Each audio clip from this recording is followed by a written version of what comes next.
노인의 이야기 시작의 문. 나는 올해로 85이 되었다. 강남에서 성형외과를 운영하던 시절이 이제는 까마득한 과거처럼 느껴진다. 평생을 얼굴을 다듬고 주름을 지우며 살아왔다. 수많은 환자들이 내 앞에 앉았고 그들의 소망은 모두 같았다. 조금 더 젊어지고 싶다는 것, 조금 더 예뻐지고 싶다는 것.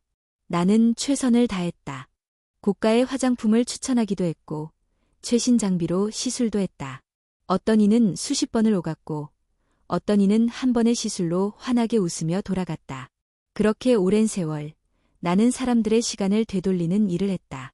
하지만 그 긴 시간 동안 내 진료실 책상 서랍 안에는 늘 한 통의 하얀 병이 놓여 있었다.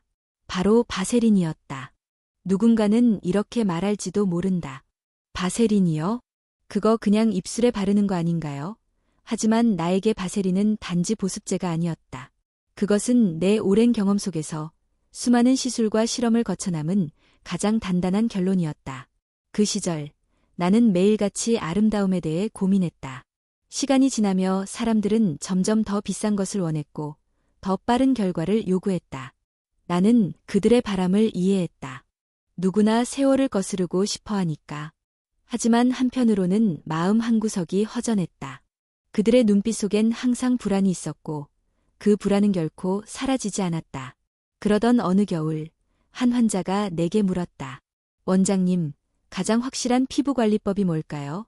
나는 한참을 망설이다가 웃으며 서랍을 열었다. 이거요. 바세린입니다. 환자는 어리둥절한 얼굴로 물었다. 이 싸구려 연고요? 나는 고개를 끄덕였다. 그렇지만 제대로만 쓰면 이게 제일 오래 남습니다. 그때부터였다. 나는 내 삶을 돌아보기 시작했다. 수십 년 동안 의사로 살아오며 얼마나 많은 비싼 크림과 장비들이 유행처럼 왔다가 사라졌는지.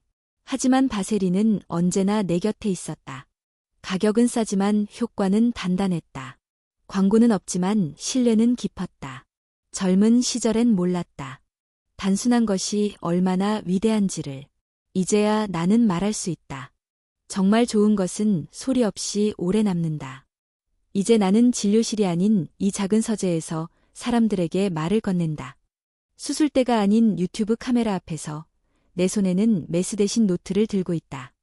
그리고 그 노트 위에는 이렇게 쓰여 있다. 바세린. 평생을 함께한 나의 가장 조용한 동반자. 이제 나는 그 이야기를 하려 한다. 피부과학의 원리도, 화장품의 허실도, 그리고 무엇보다 내가 직접 보고 경험한 사람들의 이야기까지. 그들의 주름 속에는 시간뿐 아니라 삶의 무게가 담겨 있었다. 그리고 그 무게를 덜어주는 것이 꼭 수백만 원짜리 크림일 필요는 없다는 것을 나는 알고 있다. 그래서 지금 이야기를 시작한다. 나의 마지막 진료, 마지막 처방이라고 해도 좋다. 이름도 없는 이 조그마한 연고가 당신의 삶에 따뜻한 위로가 되기를 바라는 마음으로. 나는 강남이라는 동네를 몸으로 겪은 세대다. 내가 처음 이곳에 조그만 진료실을 낼 때만 해도 지금처럼 번쩍이는 빌딩도 줄지어 선 고급 샵들도 없었다. 허름한 건물 3층, 간판 하나 겨우 달고 시작했던 내 병원은 시간이 지나며 조금씩 천천히 이름을 알려갔다. 처음 찾아온 환자들은 대부분 피부병 치료를 원했다. 여드름, 습진, 화상 자국. 나는 그저 그들의 상처를 조금이라도 덜어주기 위해 최선을 다했다. 그러다 강남이 변했다. 도시가 커지고 사람들이 몰려들고 돈이 움직이기 시작했다. 어느 날부터인가 내 병원 문을 열고 들어오는 사람들의 표정이 달라졌다. 그들은 병을 치료하러 오는 것이 아니라 젊음을 돌려받으러 왔다. 이 주름만 좀 없애면요. 정말 자신감이 생길 것 같아요. 광대뼈를 좀 줄이면 덜 사나워 보이겠죠? 다른 건 다 괜찮은데 팔자주름만 어떻게 좀. 이런 말들이 내 일상이 되었다. 나는 메스를 잡고 레이저를 켰으며 수천만 원짜리 장비를 들여놓았다. 내 손끝에서 누군가는 자신감을 되찾았고 누군가는 전혀 다른 얼굴로 다시 태어났다. 그리고 나는 그들의 만족을 보며 안심했다. 하지만 깊은 밤이 되면 그런 생각이 들었다. 정말 저들에게 필요한 것이 얼굴의 변화였을까? 아니면 그저 누군가가 지금도 충분히 괜찮다고 말해주는 한마디였을까? 내가 가장 마음에 남았던 환자는 40 중반의 여성분이었다. 성공한 기업가였고 매체에도 자주 얼굴이 비춰지는 사람이었다. 그녀는 내 앞에서 이렇게 말했다. 원장님, 저는 요즘 사진을 보면 눈을 못 마주치겠어요. 제 자신이 낯설어서요. 그녀는 자꾸만 눈 밑 지방을 빼고 싶다고 했지만 내가 보기엔 그게 원인이 아니었다. 나는 말없이 내 서랍을 열었다. 그 익숙한 하얀 통, 이걸 써보세요. 밤마다 눈가에 아주 얇게 손가락 끝으로 톡톡 두드리듯 그녀는 처음엔 웃었다. 이걸로요? 원장님, 저한테 농담하시는 거죠? 나는 고개를 저었다. 농담이었으면 좋겠네요. 근데 제 손은 그동안 수백 번 칼을 들었지만 결국 이 통 앞에서는 늘 겸손해졌습니다. 그녀는 며칠 뒤 다시 내 병원에 왔다.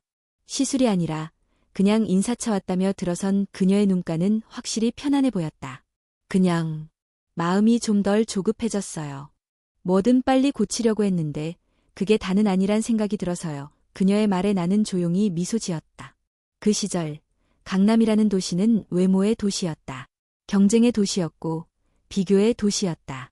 모든 것이 겉으로 드러나는 곳에서 사람들은 언제나 젊음을 증명해야 했다. 그들이 원한 건 단순한 미모가 아니라 시간을 거스르는 마법이었다. 그리고 그 마법을 만들어주기를 기대한 사람이 바로 나였다. 하지만 나는 점점 깨달았다. 진짜 마법은 기술이 아니라 습관이라는 것을. 매일 얼굴을 문지르는 손길, 밤마다 바르는 한 방울의 정성, 그게 진짜 시간을 붙잡는 힘이라는 것을. 어느 날 병원 문을 닫고 집으로 돌아오는 길, 유리창에 비친 내 얼굴을 보았다. 주름이 깊어지고 눈꺼풀은 처져 있었지만 이상하게 마음은 편안했다. 나는 거울을 들여다보며 생각했다. 이 주름들도 다 나의 기록이구나. 그때부터 나는 조금씩 달라지기 시작했다. 더는 모든 사람에게 수술을 권하지 않았다. 때로는 간단한 생활 습관, 피부의 리듬을 되돌리는 루틴, 그리고 무엇보다 지금의 당신도 괜찮다는 진심 어린 조언을 건넸다. 물론 어떤 이들은 돌아섰다.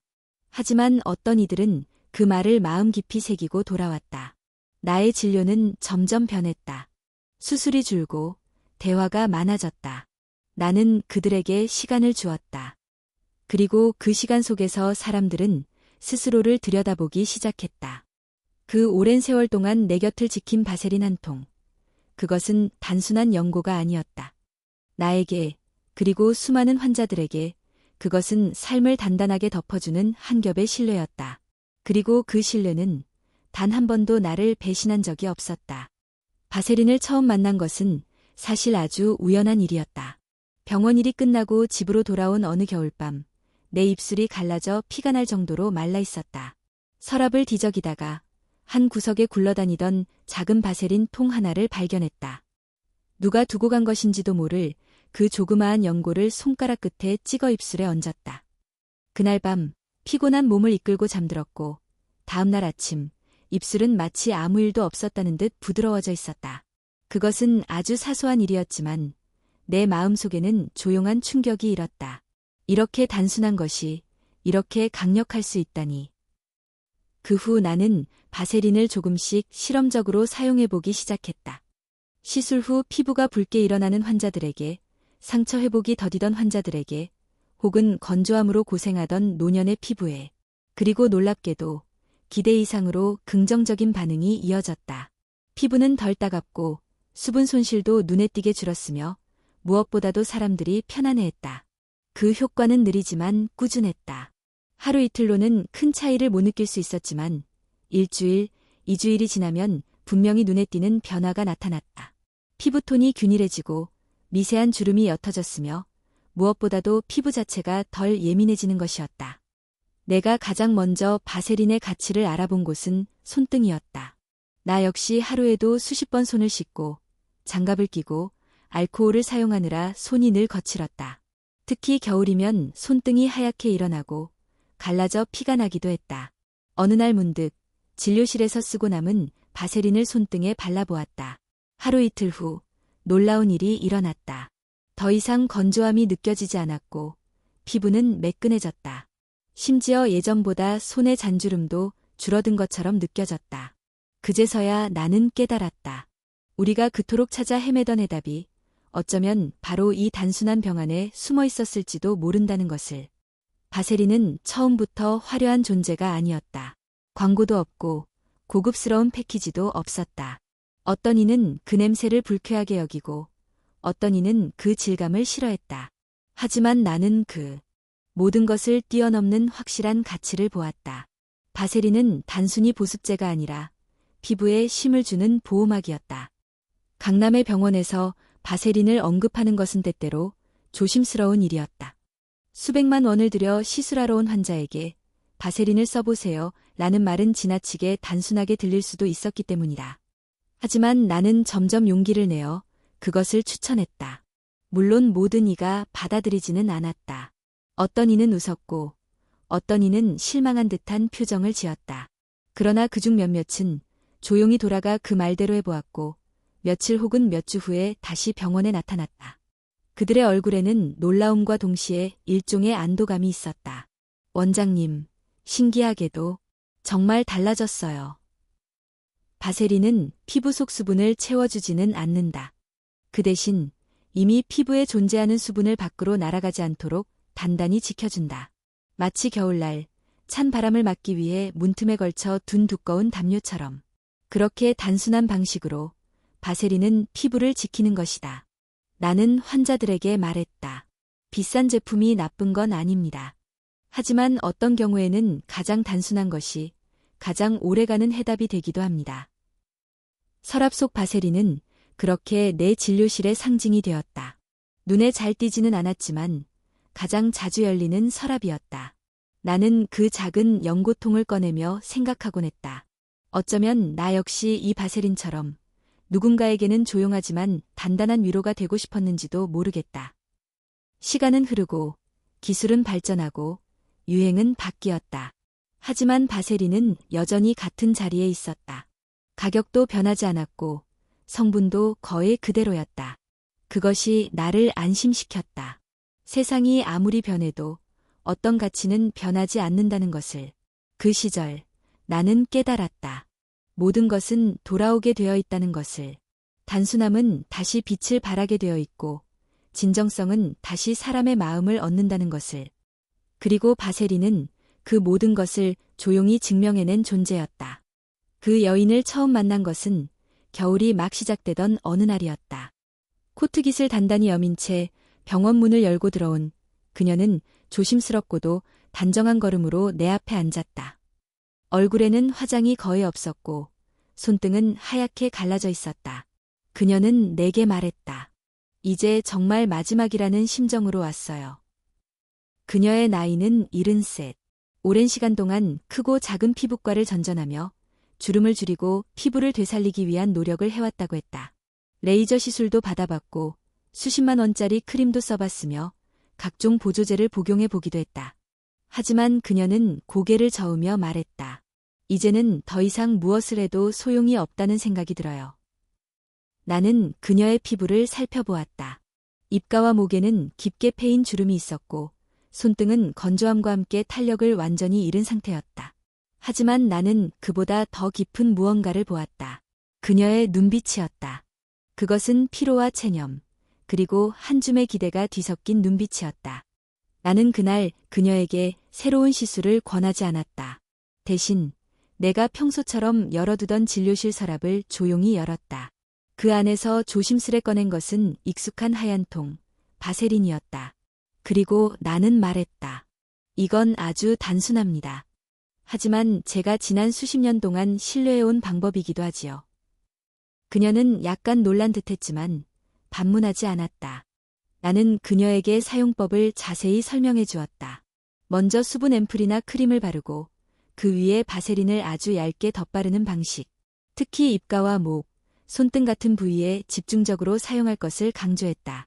매일 밤, 잠들기 전 그 단계를 반복하라고 조언했다. 그녀는 고개를 끄덕이며 조용히 약속했다. 해볼게요. 믿어볼게요. 2주 후, 그녀는 다시 내 병원을 찾았다. 코트를 벗고 들어선 그녀는 전과는 조금 다른 모습이었다. 무엇보다 표정이 달라져 있었다. 그녀는 나를 바라보며 말했다. 원장님, 저는 거울을 다시 보게 되었어요. 실제로 그녀의 피부는 변화하고 있었다. 입가의 주름은 여전히 있었지만 한결 옅어졌고 피부 표면은 훨씬 부드러워졌다. 손등도 매끄러워지고 푸석하던 윤기가 돌아온 듯했다. 그녀는 매일 밤 꾸준히 바르고 수면 전에는 얇은 면장갑을 끼고 잠들었다고 했다. 그녀는 말했다. 무엇보다도 이 작은 루틴이 제 하루를 정리해주는 느낌이었어요. 아무리 복잡한 하루라도 바세린을 바르는 순간 마음이 가라앉았어요. 나는 그 말을 듣고 마음속이 뭉클해졌다. 피부가 변하는 것 이상으로 그녀의 삶의 태도가 달라졌다는 것을 느낄 수 있었다. 그리고 그것이야말로 내가 진정으로 바라던 변화였다. 그 이후로 그녀는 꾸준히 병원을 찾았다. 더 이상 시술을 요구하지 않았고 대신 바세린과 함께 사용할 수 있는 보습제나 생활 루틴에 대해 이야기 나누는 시간을 즐겼다. 그녀의 얼굴에는 점점 평온함이 깃들었고 손끝에서는 어느새 다시 생기가 돌기 시작했다. 이 경험은 나에게 커다란 확신을 안겨주었다. 단순한 도구일지라도 꾸준함과 진심이 함께한다면 그것은 진짜 변화를 만들 수 있다는 사실을. 나는 종종 그녀를 떠올린다. 아무도 주목하지 않는 시간 속에서 조용히 자신을 되살려낸 여인의 모습을. 그녀는 어느 날 이런 말을 남기고 병원을 나섰다. 이제는 나이 들었다는 말이 두렵지 않아요. 그저 나다운 모습으로 살아가는 게 좋아졌어요. 나는 그 말을 오래도록 곱씹었다. 의사로서, 인간으로서, 그리고 노년을 앞둔 사람으로서.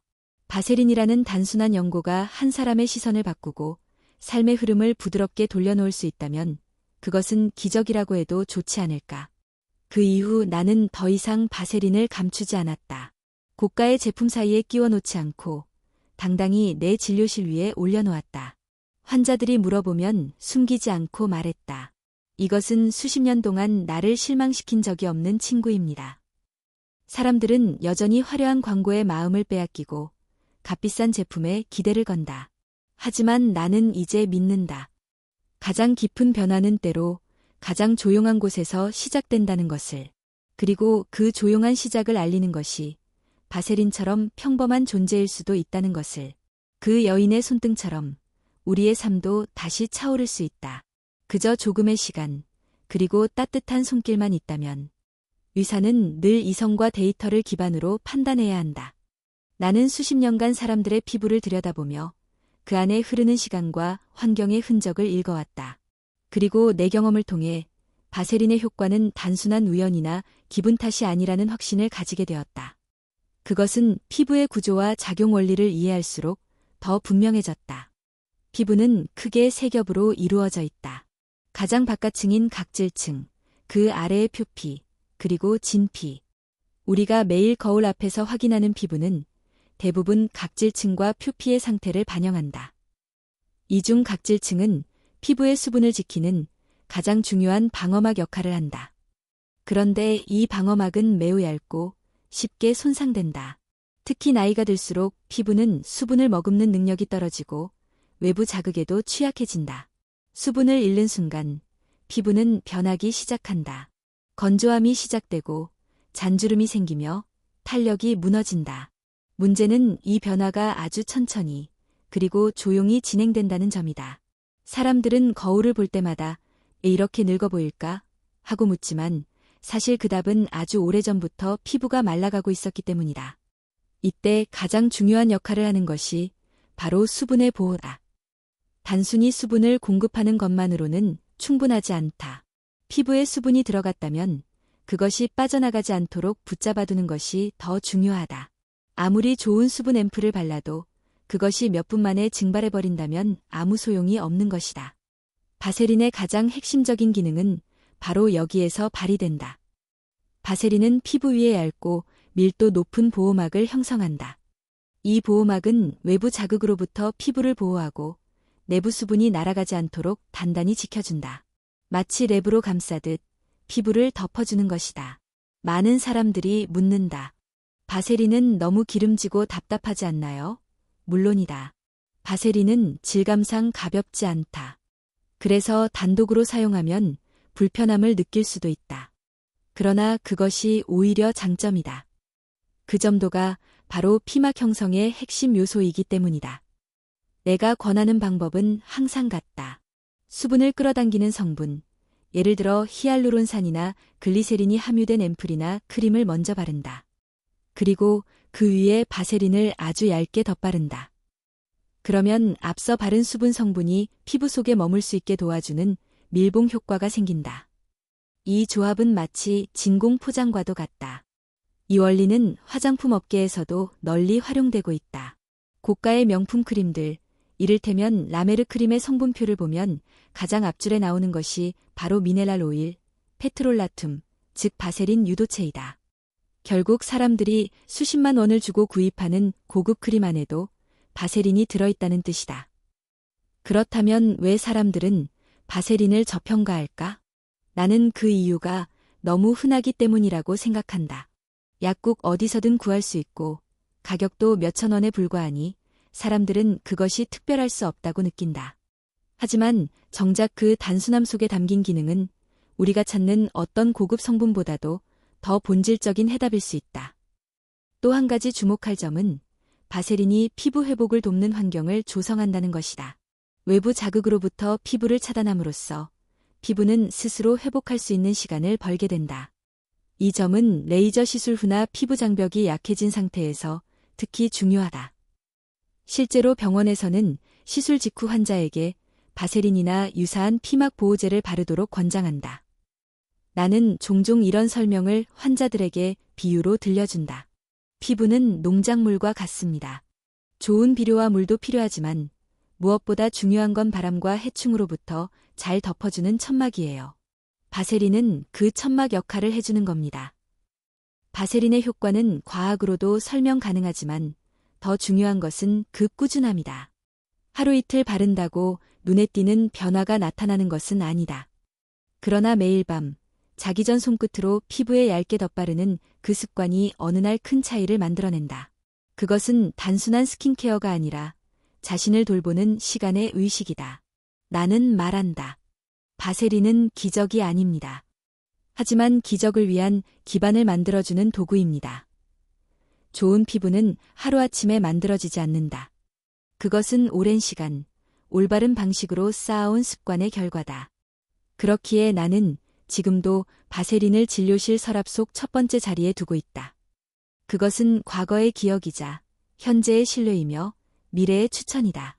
누구나 할 수 있는 가장 간단한 방법으로 가장 확실한 변화를 만들 수 있다는 신념의 상징이기도 하다. 그리고 나는 그 신념을 이제는 더 많은 사람들과 나누고 싶다. 나는 의사로서 수많은 피부를 만났다. 그리고 많은 경우 피부가 좋아지지 않는 이유는 제품의 질 때문이 아니라 사용법 때문이었다. 아무리 좋은 성분이라도 잘못 쓰면 효과가 없거나 오히려 해가 되기도 한다. 바세린도 마찬가지다. 단순하지만 제대로 사용하는 법을 아는 것만으로도 그 효과는 2배, 3배가 된다. 가장 먼저 강조하고 싶은 것은 바세린은 수분 공급제가 아니라는 점이다. 다시 말해, 바세린 자체에는 수분을 피부에 공급하는 기능이 없다. 그 대신 이미 피부 안에 있는 수분을 밖으로 빠져나가지 않도록 막아주는 역할을 한다. 그래서 바세린은 혼자서 바르면 부족하고 무언가와 함께 써야 비로소 완성된다. 내가 권하는 루틴은 다음과 같다. 첫째, 세안 후 피부를 정돈한 직후, 즉 물기가 완전히 마르기 전에 수분 앰플이나 크림을 먼저 바른다. 이때 사용하는 제품은 히알루론산, 글리세린, 나이아신아마이드, 달팽이 점액 성분이 들어간 제품이 이상적이다. 이 성분들은 피부에 수분을 공급하거나 수분을 끌어당겨 붙잡아두는 역할을 한다. 둘째, 그 위에 바세린을 아주 얇게 덧바른다. 손끝으로 쌀알 크기만큼 덜어 손가락 사이에서 살짝 녹인 뒤 피부에 눌러주듯이 올리는 것이 좋다. 문지르지 말고 얻는다는 느낌으로 가볍게 도포한다. 이렇게 하면 앞서 바른 수분 성분이 날아가지 않도록 피부의 보호막을 형성하게 된다. 셋째, 이 루틴은 오직 밤에만 진행하는 것이 좋다. 아침에 바세린을 바르면 메이크업이 밀리고 외부 환경에서 먼지나 유분이 피부에 들러붙어 오히려 트러블을 유발할 수 있다. 밤은 피부가 스스로 재생하고 회복하는 시간이다. 이 시간에 바세린을 덧바르면 수분이 새지 않도록 도와주어 피부 재생이 원활하게 이루어진다. 나는 이 방법을 수많은 환자들에게 권해왔다. 그리고 특히 다음에 4가지 성분과의 조합이 뛰어난 효과를 낳는다는 것을 경험으로 확인했다. 첫째, 히알루론산 앰플. 히알루론산은 수분을 끌어당기는 능력이 탁월하다. 마치 스펀지처럼 주변의 수분을 끌어당겨 피부에 머무르게 한다. 이 성분을 먼저 바른 뒤 바세린을 얹으면 피부 속 수분이 장시간 머무르며 촉촉함이 유지된다. 둘째, 레티놀 크림. 레티놀은 비타민 A 유도체로 피부 재생과 콜라겐 생성을 유도해 주름 개선에 탁월하다. 하지만 피부 자극이 강하기 때문에 바른 후 피부가 붉어지거나 건조해지는 경우가 많다. 이때 레티놀 위에 바세린을 덧바르면 피부 자극을 줄이고 보습 효과를 강화할 수 있다. 셋째, 나이아신아마이드. 비타민 B3의 일종으로 피부톤을 고르게 해주고 피지 분비를 조절하며 진정 효과까지 갖고 있다. 특히 지성이나 복합성 피부에 효과적이다. 바세린을 함께 쓰면 피부 장벽을 보호하면서도 유수분 밸런스를 안정화시킬 수 있다. 넷째, 달팽이 점액 성분. 손상된 피부 회복에 효과적인 성분이다. 특히 여드름 흉터, 레이저 시술 후 피부가 붉거나 민감한 상태에서 바르면 진정 효과가 뛰어나다. 위에 바세린을 덧바르면 회복 속도를 높이고 보호막을 형성해 외부 자극으로부터 피부를 지켜줄 수 있다. 중요한 것은 바세린은 얼굴 전용 제품이 아니라는 사실이다. 나는 환자들에게 늘 말했다. 피부는 얼굴만 있는 게 아닙니다. 손, 목, 입가, 눈가, 팔꿈치도 피부입니다. 그런데 사람들은 이상하게도 얼굴에는 수십만 원짜리 크림을 아낌없이 바르면서 손등이나 목에는 아무런 관리도 하지 않는다. 특히 목과 손등은 주름이 쉽게 생기고 회복이 느린 부위다. 목은 얼굴보다 피부가 얇고 피지선이 적어 건조함에 취약하다. 하루 종일 움직이기 때문에 주름이 접히기도 쉽다. 손은 날씨, 세정제, 물리적 자극 등 다양한 요소에 노출되어 있어 노화가 더 빠르다. 이 부위들의 수분 크림을 바르고 그 위에 바세린을 덧바르면 눈에 띄게 차오르는 탄력감을 느낄 수 있다. 또 하나, 많은 환자들이 자주 물었다. 얼굴에 트러블이 있는데 바세린 써도 될까요? 내 대답은 항상 같다. 조심스럽게 국소적으로만 사용하세요. 여드름성 피부나 피지 분비가 많은 부위, 예를 들어 이마나 코, 턱에는 피하고 대신 눈가, 입가, 목처럼 건조하고 얇은 부위에만 소량 사용하는 것이 핵심이다. 바세린은 밀폐력이 강하기 때문에 전체 얼굴에 두껍게 바르면 모공이 막히고 트러블이 생길 수 있다. 그러나 필요한 곳에 정확히 적당량만 사용한다면 그것만큼 안전하고 효과적인 보습막은 드물다. 나는 이 루틴을 별표 피부를 덮는 시간, 별표이라고 부른다. 하루를 마무리하는 작은 의식이자 내일의 피부를 준비하는 조용한 준비다. 어떤 사람은 이 과정을 통해 주름이 옅어졌고 어떤 사람은 피부톤이 맑아졌으며 어떤 사람은 단지 자신을 더 소중히 대하는 법을 배우게 되었다. 그리고 나는 그렇게 믿는다. 피부를 돌보는 법은 결국 자신을 돌보는 태도에서 시작된다고. 피부 관리를 말하면 대부분의 사람들은 얼굴만을 떠올린다. 미백, 주름, 탄력 올 포더 페이스. 하지만 진료실에서 나는 종종 이상한 장면을 마주한다. 얼굴은 반짝이고 촉촉한데 손등은 쩍쩍 갈라져 있고 목에는 깊은 주름이 패여 있다. 그럴 때마다 나는 마음속으로 되묻는다. 이 사람은 정말 피부를 돌보고 있는 걸까? 아니면 단지 얼굴만을 돌보고 있는 걸까? 나는 강남에서 수많은 환자들을 만나왔다. 대부분 외모에 관심이 많고 피부에 대한 지식도 풍부한 사람들이었다. 하지만 그런 사람들조차 피부의 사각지대를 놓치는 경우가 많았다. 그것은 얼굴이 아닌 손등과 목, 눈가, 입가, 팔꿈치 같은 부위들이었다. 먼저 목, 사람들은 거울을 볼 때 본능적으로 얼굴에 시선을 집중한다. 그러다 보니 얼굴은 잘 가꾸지만 목은 무방비 상태로 남겨두는 경우가 많다. 하지만 사실 목 피부는 얼굴보다 더 얇고 피지선이 적어 건조와 주름에 더 취약하다. 게다가 현대인의 자세는 목에 더욱 악영향을 미친다. 스마트폰을 볼 때 고개를 숙이고 잘 때 높은 베개를 베는 습관 등은 목 피부에 주름이 생기기 쉬운 환경을 만든다. 어느 순간 거울을 봤을 때 얼굴은 팽팽한데 목에는 나이를 숨기지 못한 깊은 선이 그어져 있는 걸 발견하게 되는 것이다. 그래서 나는 환자들에게 항상 강조한다. 얼굴에 바르는 마지막 단계는 목까지 이어지는 것입니다.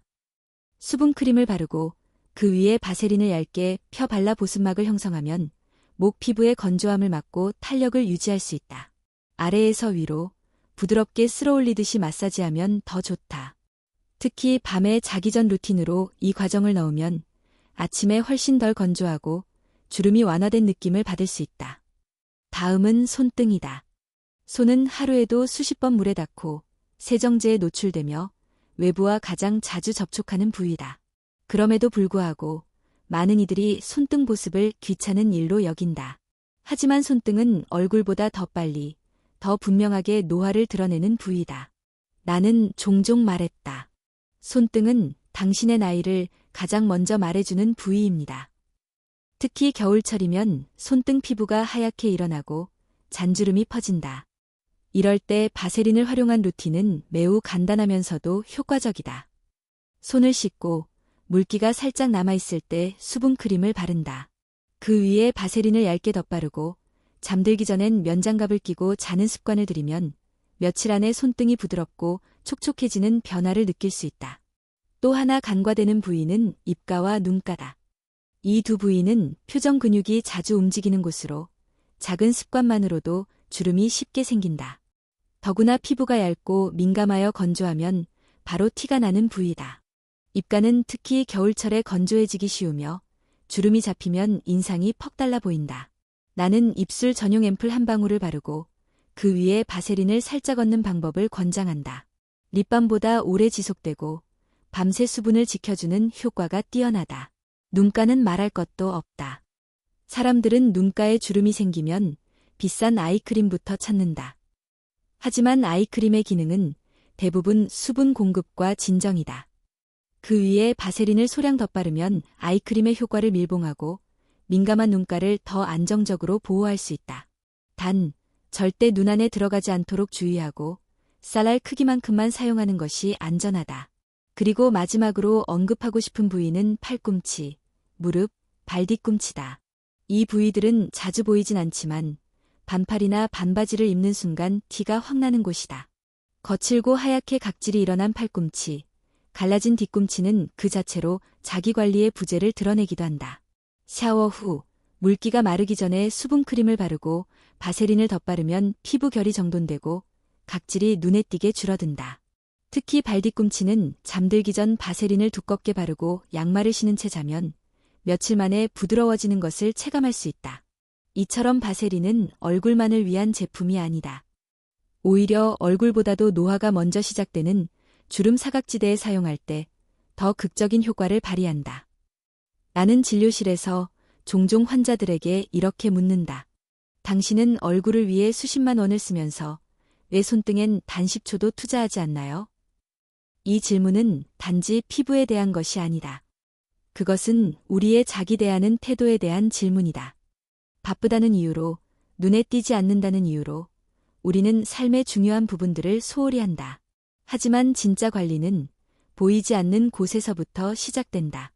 그리고 바세린은 그 보이지 않는 곳에 조용히 스며들어 우리를 다시 채워주는 도구다. 나는 바세린을 사랑한다.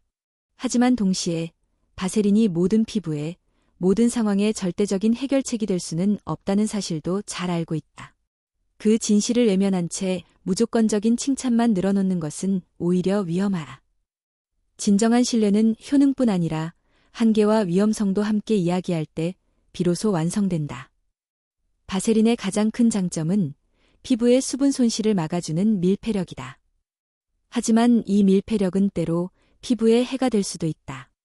특히 지성 피부나 여드름성 피부를 가진 사람들에게는 조심스럽게 접근해야 한다. 내가 병원에서 가장 자주 받았던 질문 중 하나가 바로 이것이다. 원장님, 저는 피부에 기름기가 많고 여드름이 자주 나는데 바세린 써도 괜찮을까요? 그 질문에 나는 늘 똑같이 대답했다. 괜찮을 수도 있고 해로울 수도 있습니다. 핵심은 어디에, 어떻게, 얼마나 바르느냐입니다. 먼저 알아야 할 것은 바세린은 모공을 막는 성분이 아니라는 점이다. 바세린 자체는 논코메도제닉, 난카미도제닉, 즉 모공을 막지 않는다고 분류되어 있다. 하지만 그것은 이론상 그렇다는 뜻이지, 실제로는 사용 방법에 따라 얼마든지 문제를 일으킬 수 있다. 특히 이미 트러블이 있는 부위에 바세린을 두껍게 바르면 피지와 유분이 배출되지 못하고 피부 안에 갇히는 현상이 생긴다. 이것은 염증을 유발하고 기존의 여드름을 더 악화시킬 수 있다. 또한 바세린은 외부로부터의 이물질도 차단하지 않기 때문에 먼지가 많은 환경에서 장시간 사용하면 오히려 피부가 더러워질 수 있다. 따라서 지성 피부나 여드름 피부를 가진 사람들에게는 다음과 같은 방법을 추천한다. 첫째, 바세린은 전면이 아닌 국소 부위에만 사용하라. 입가, 눈가, 목처럼 건조하지만 상대적으로 피지선이 적은 부위에만 소량을 발라야 한다. 코, 이마, 턱 등 피지 분비가 활발한 T존 부위는 가급적 피하는 것이 좋다. 둘째, 너무 두껍게 바르지 마라. 피부에 광이 돌 정도로 두껍게 바르는 것이 좋다고 오해하는 경우가 많다. 하지만 바세린은 소량으로도 충분한 밀폐 효과를 낸다. 손끝으로 아주 소량을 덜어 부드럽게 눌러주는 정도가 가장 이상적이다. 셋째, 아침이 아닌 밤에 사용하라. 낮에는 외부 활동이 많고 먼지와 땀이 섞이면 바세린이 오히려 피부 위에서 막 역할을 하게 되어 모공이 막히기 쉽다. 또한 메이크업 위에 바세린을 바르면 화장이 밀리거나 들뜨는 현상이 생긴다. 밤에 피부가 회복하고 재생하는 시간대에만 사용하는 것이 가장 좋다. 넷째, 민감성 피부는 먼저 테스트하라. 바세린은 일반적으로 자극이 거의 없는 안전한 성분이다. 그러나 특정 피부 타입, 특히 화학 성분에 민감한 사람에게는 오히려 열감이나 트러블을 유발할 수 있다. 특히 정제되지 않은 저가의 유사 제품은 피부에 해로울 수 있다. 반드시 피부에 소량 테스트한 후 사용하는 것이 중요하다. 다섯째, 눈 주위는 특별히 주의하라. 바세린은 눈 안에 들어갔을 때 자극을 줄 수 있다. 눈꺼풀 위나 아래에 사용할 때는 쌀알 크기만큼만 사용하고 점막과의 거리를 두는 것이 좋다. 손가락 끝이 아닌 면봉이나 아이크림용 브러쉬를 사용하는 것도 하나의 방법이다. 이러한 주의사항을 지키지 않은 채 바세린을 사용한 후 피부에 문제가 생겼다는 사람들도 꽤 있었다. 어떤 이는 눈이 가려워졌다고 했고 어떤 이는 뾰루지가 났다며 불평했다. 그러나 자세히 들어보면 대부분의 경우 과다 사용, 부적절한 부위, 낮 시간 사용이라는 공통점이 있었다. 바세린은 기적의 크림이 아니다. 그것은 기초를 단단히 다져주는 벽돌 하나에 불과하다. 이 벽돌을 어디에, 어떤 순서로, 얼마나 정성껏 쌓느냐에 따라 피부라는 집의 형태가 달라진다. 나는 늘 환자들에게 이렇게 말했다. 바세린을 사용하는 목적은 피부를 감싸 안아주는 것입니다. 숨통을 막는 것이 아니라 바람이 들어오지 않도록 조심스럽게 문을 닫아주는 것입니다. 때때로 사람들은 너무 많은 것을 바르려 한다. 피부에 좋다는 말만 들으면 이것저것 바르고 조합도 고려하지 않은 채 층층이 겹겹이 쌓는다. 그러나 피부는 생각보다 섬세하고 민감한 장기다. 너무 많은 자극은 결국 혼란을 낳는다. 그래서 바세린 같은 단순한 제품은 오히려 잘 사용하면 가장 효과적인 도구가 될 수 있다. 무엇보다 중요한 것은 자신의 피부를 이해하는 것이다. 유행이나 타인의 조언에 휘둘리기 전에 거울 앞에서 자신의 피부를 찬찬히 바라보고 하루하루의 변화에 귀를 기울이는 태도. 그 태도가 없다면 아무리 좋은 제품도 무용지물이 된다. 바세린은 어디까지나 도구일 뿐이다. 그 도구를 어떻게 활용하느냐는 전적으로 사용자의 지혜에 달려있다. 오랜 시간 진료를 하다 보면 피부는 단순히 미용의 대상이 아니라는 것을 절실히 깨닫게 된다. 피부는 감정의 거울이자 건강의 신호이며 때로는 삶의 태도를 보여주는 표면이 된다. 나는 그런 피부들을 돌보며 바세린이 얼마나 단순하지만 깊이 있는 역할을 하는지를 여러 번 확인했다. 바세린은 단순한 보습제를 넘어서 치유와 회복의 도구가 된다. 특히 피부가 손상되었을 때 바세린은 스스로 재생할 수 있는 시간과 환경을 제공한다. 그 대표적인 예가 바로 연고와의 병용 사용이다. 나는 병원에서 레이저 시술을 하거나 여드름 압출 후 혹은 트러블로 인한 피부 박리가 있을 때 늘 같은 조합을 처방했다. 바로 항생제 연고 플러스 바세린.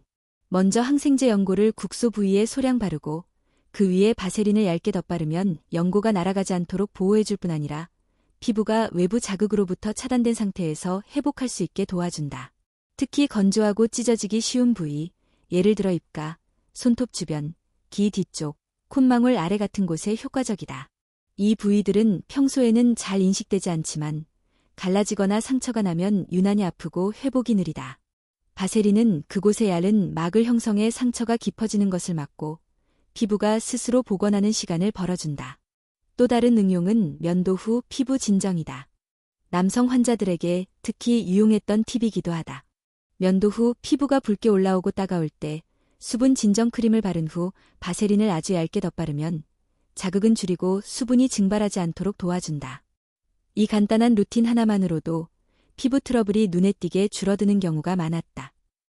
나는 또한 벌레 물림이나 가벼운 찰과상에도 바세린을 사용하곤 했다. 직접적인 항염 효과는 없지만 긁어서 벗겨진 상처 위에 바세린을 덧바르면 내부 먼지와 마찰로부터 보호되고 상처가 마르며 생기는 가려움도 줄어든다. 특히 어린아이들처럼 피부가 얇고 민감한 사람에게는 바세린이 주는 부드러운 보호가 무엇보다 큰 도움이 된다. 간혹 나는 바세린에 티트리 오일을 한 방울 섞어 사용하기도 했다. 티트리는 항균 효과가 있어 트러블 완화에 도움을 주는데 바세린과 혼합하면 피부 자극 없이 순하게 진정 효과를 유도할 수 있다. 물론 이때는 반드시 패치 테스트를 거쳐야 하며 예민한 피부엔 사용을 권장하지 않는다. 그렇지만 사용이 가능할 경우 이 조합은 민감한 피부를 위한 천연 진정제처럼 작용한다. 더불어 바세린은 단지 피부 표면의 문제만이 아니라 피부를 대하는 태도 자체를 바꾸는 계기가 되기도 했다. 나는 바세린을 바르는 행위를 단순한 피부 관리가 아닌 자기 회복의 시간이라고 생각했다. 그 시간이 하루의 마지막에 놓여 있다면 더 좋다. 조용한 밤, 거울 앞에 앉아 손끝으로 입가와 눈가, 손등에 바세린을 얹을 때 사람은 자연스럽게 자신을 돌아보게 된다. 그 순간만큼은 외부의 시선이 아닌 오직 나만을 위한 시간. 그것은 바세린이 선물해주는 정서적 안정이기도 하다. 나는 그런 루틴을 가진 사람들이 점점 더 많아지기를 바란다. 무언가를 고치려는 마음이 아니라 돌보려는 마음으로 피부를 바라보는 사람들. 그들에게 바세린은 단지 화장품이 아니라 삶의 태도를 바꾸는 계기가 될 수 있다. 또한 나는 가끔 노년층 환자들에게 바세린을 권하면서 이런 말을 하곤 했다. 이건 주름을 지우는 게 아니라 주름을 감싸주는 겁니다. 그 주름 속엔 살아온 날들이 있으니까요. 그 말에 어떤 이들은 웃었고 어떤 이들은 조용히 눈시울을 붉혔다. 그만큼 우리는 주름을 숨기고 지우는 데만 익숙해져 있었던 것이다. 하지만 진정한 아름다움은 때로 그 주름을 받아들이고 아껴주는 데서 시작된다. 그리고 바세린은 그런 과정을 조용히 도와주는 존재였다. 시끄럽지 않고 화려하지 않지만 항상 같은 자리에 있는 것. 어쩌면 그것이야말로 우리가 인생에서 가장 원하는 안정감 아닐까. 나는 이 경험들을 통해 확신하게 되었다. 바세린은 단지 피부의 연고가 아니다. 그것은 몸과 마음의 작은 쉼표이고 바쁜 세상 속에서 나 자신을 되찾는 작은 의식이다. 그것이 내가 평생 바세린을 손에서 놓지 못했던 이유였다. 어느새 사계절이 여러 번 지나갔다. 진료실을 떠나 조용한 서재에 앉은 지 꽤 오랜 시간이 흘렀다. 책상 위에는 여전히 익숙한 노트와 펜이 놓여 있고 그 옆에는 언제나 그렇듯 한 통의 바세린이 놓여 있다. 나는 이 오래된 연고를 바라보며 생각한다. 수술실에서, 진료실에서, 그리고 이제 이 작은 책상 위에서도 이 조그만 병은 늘 내 곁을 지키고 있었다. 의사로서의 삶을 정리하며 나는 가끔 묻곤 했다. 나는 과연 사람들에게 무엇을 남겼는가? 화려한 시술, 고가의 크림, 빠른 효과들. 그 모든 것들은 때로 사람들의 기대를 채웠고 때로는 채우지 못했다. 그러나 시간이 흐르고 나서야 나는 진심으로 깨달았다. 정말 오래 남는 것은 무엇을 얼마나 바꿔주었는가가 아니라 무엇을 얼마나 지켜주었는가였다는 것을. 바세린은 그런 의미에서 내 인생의 은밀한 상징이었다. 가장 단순한 재료로 가장 오래된 고민에 답을 주었고 가장 조용한 방식으로 가장 확실한 결과를 보여주었다. 나는 그것을 통해 배웠다. 진짜 변화는 소란스럽지 않다는 것. 삶을 바꾸는 힘은 늘 조용히 한 걸음씩 다가온다는 것. 사람들은 여전히 묻는다. 어떻게 하면 젊어질 수 있나요? 그 질문은 언제나 같다. 그러나 나는 이제 다르게 대답한다. 젊음이란 피부의 상태가 아니라 삶을 대하는 태도에서 비롯됩니다. 밤마다 거울 앞에서 주름을 들여다보며 손끝으로 바세린을 덜어 피부를 덮는 그 시간. 그것이야말로 내가 지금도 젊음을 느끼는 순간이다. 나는 이 나이에 이르러 비로소 아름다움이라는 단어의 무게를 제대로 이해하게 되었다. 그것은 완벽한 피부나 매끈한 선이 아니라 자신을 돌보려는 태도, 세월을 받아들이되 소홀하지 않으려는 마음, 그리고 무엇보다 주름마저 품어안는 따뜻함이다. 그래서 나는 이제 더 이상 주름을 없애자고 말하지 않는다. 그 대신 이렇게 말한다. 주름을 보듬읍시다. 그 안에는 당신이 살아온 시간이 담겨 있으니까요. 그 주름을 천천히 덮고 따뜻하게 감싸며 그저 당신 자신에게 이렇게 말해주면 됩니다. 수고했어요. 오늘도, 그리고 지금까지도. 나는 이긴 이야기를 마무리하며 다시 한번 서랍을 연다. 그곳에 여전히 자리한 바세린을 꺼내어 손에 올린다. 익숙한 감촉, 무향의 부드러움, 약간의 끈적임. 그러나 그 안에는 50년이 넘는 시간과 기억이 녹아있다. 그것은 내 손끝을 거쳐 수천 명의 피부에 닿았고 어떤 이에게는 위로가, 어떤 이에게는 희망이 되었으며 어떤 이에게는 처음으로 자신을 소중히 여기는 계기가 되었다. 지금 이 순간, 이야기를 듣는 당신도 그저 바세린 하나로 모든 것이 바뀔 거라 믿지는 않을 것이다. 그리고 그건 옳다. 바세린은 기적이 아니다. 그러나 바세린은 기적이 일어날 수 있도록 돕는 도구다. 당신이 자신을 위해 내는 단 5분의 시간. 그 5분을 정성스럽게 바르는 손끝. 그 손끝에 머무는 따뜻한 마음. 그것이 바로 당신을 변화시키는 시작이다. 나는 85이라는 나이를 더 이상 끝이라 여기지 않는다. 오히려 이 나이에 나는 매일 아침 거울을 보며 오늘도 잘 살아보자고 다짐한다. 그리고 그 다짐을 마무리할 때 언제나처럼 내 손엔 한 통의 바세린이 있다. 그것은 내 인생의 마지막 처방이다. 아름다움을 되찾기 위한 것이 아니라 삶을 다정하게 마무리하기 위한 작고 따뜻한 연고 한 통. 지금 이야기를 듣고 있는 당신에게 내가 평생의 경험을 담아 전하고 싶은 말은 사실 아주 간단하다. 너무 멀리 가지 마세요. 진짜 필요한 것은 항상 가까이에 있습니다. 그 가까이의 것들을 가볍게 지나치지 마세요. 바세린처럼 소박하지만 깊은 것들이 당신의 삶을 다시 채워줄지도 모르니까요. 이제 나는 조용히 펜을 내려놓고 마지막으로 손끝에 남은 바세린을 문질러 본다. 주름진 손등 위로 천천히 스며드는 그 감촉 속에서 나는 다시금 삶의 부드러운 온기를 느낀다.